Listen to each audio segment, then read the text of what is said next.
Imagine intercepting an intelligence report from the dawn of human history.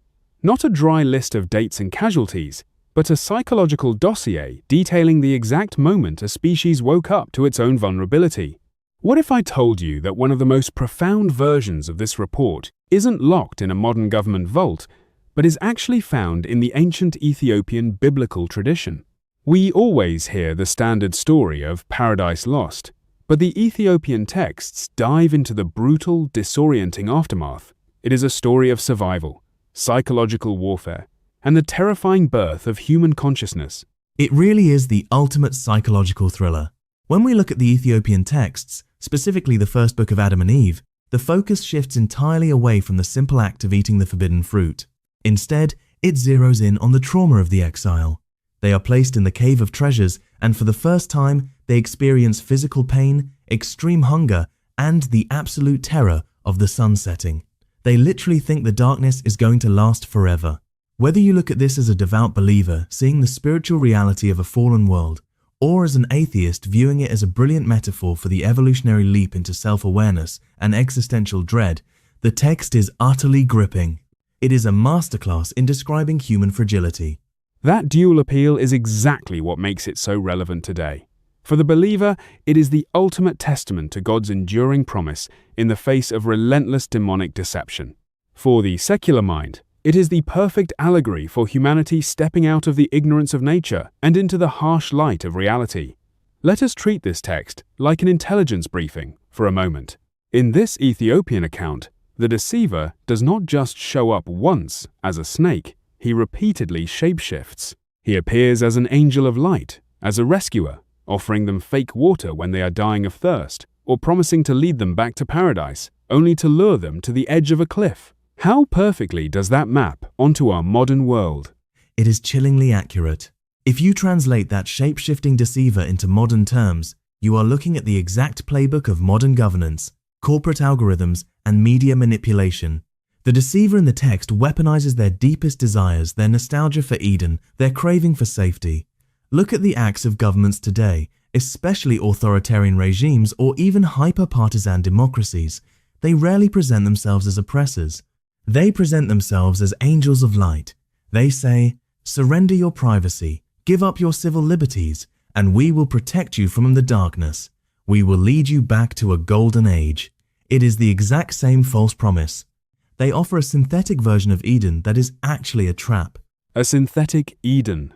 That is a brilliant way to put it. It makes me think about how we interact with technology and the daily news cycle. We are constantly being offered these digital apples, quick fixes, echo chambers, outrage algorithms that promise to make us feel righteous and secure. But just like in the ancient text, these illusions only lead us closer to the cliff. And what strikes me about the Ethiopian narrative is the psychological exhaustion the couple faces. They are constantly second-guessing reality. Is this glowing figure actually a messenger of truth, or is it the deceiver again? That is the exact same cognitive fatigue we experience today trying to navigate deep fakes, state-sponsored misinformation, and polarized propaganda. We are living in the Cave of Treasures, surrounded by technological wonders, yet completely in the dark about what is actually true. Exactly. And the genius of the text is that it shows how vulnerability is exploited by power. In the story, the deceiver waits until they are starving, freezing, or grieving before he attacks. Modern political and corporate entities do the exact same thing. They use crisis as an opportunity. When there is an economic downturn, a pandemic, or a social fracture, that is when the angels of light swoop in with extreme ideologies or draconian laws promising salvation. The intelligence report here is clear.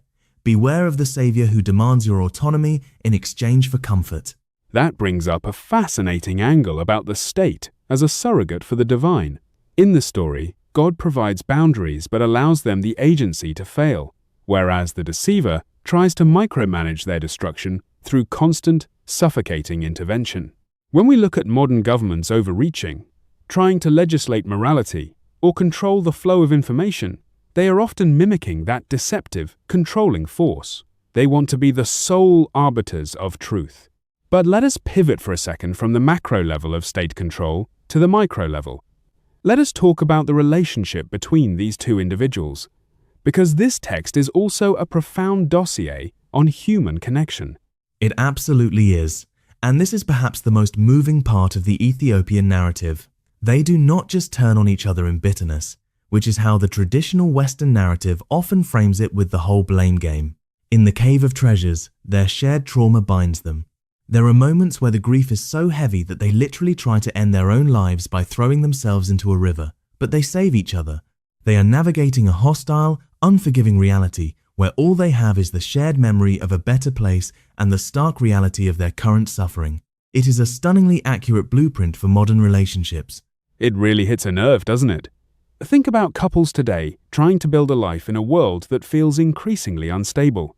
You have economic crises, climate anxiety, the pressures of modern life.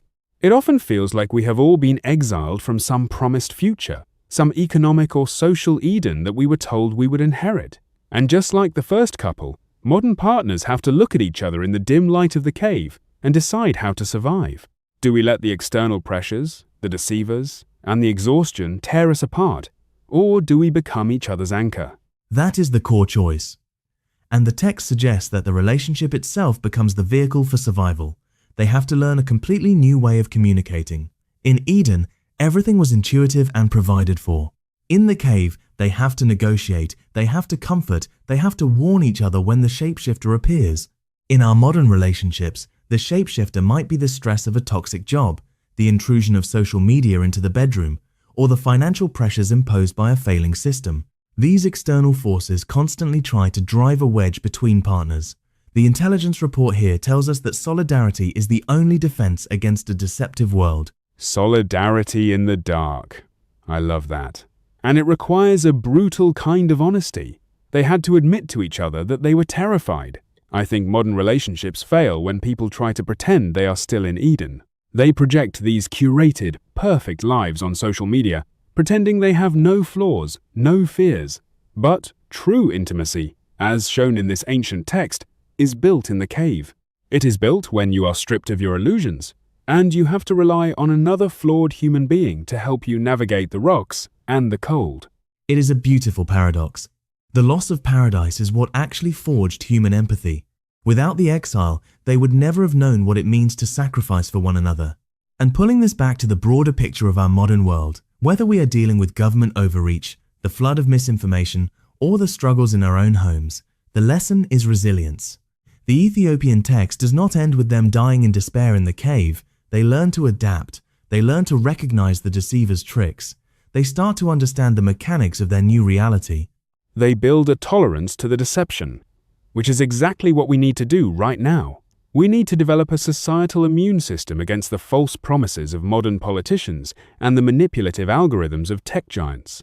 We need to stop waiting for someone to open the gates of Eden and let us back in, because that is not happening. The path forward is through the landscape we are in right now. Precisely. The intelligence dossier has been decoded. The warning is clear. Do not trust the mirage. Do not trade your freedom for the illusion of perfect safety, and hold tightly to the people in the cave with you.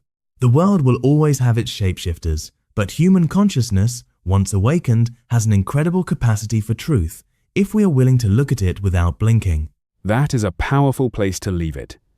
We are all essentially standing at the mouth of that cave, looking out at a complex, often hostile world.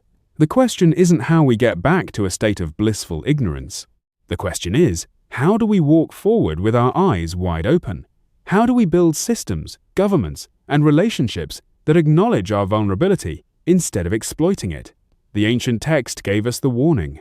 It is entirely up to us whether we actually read the report.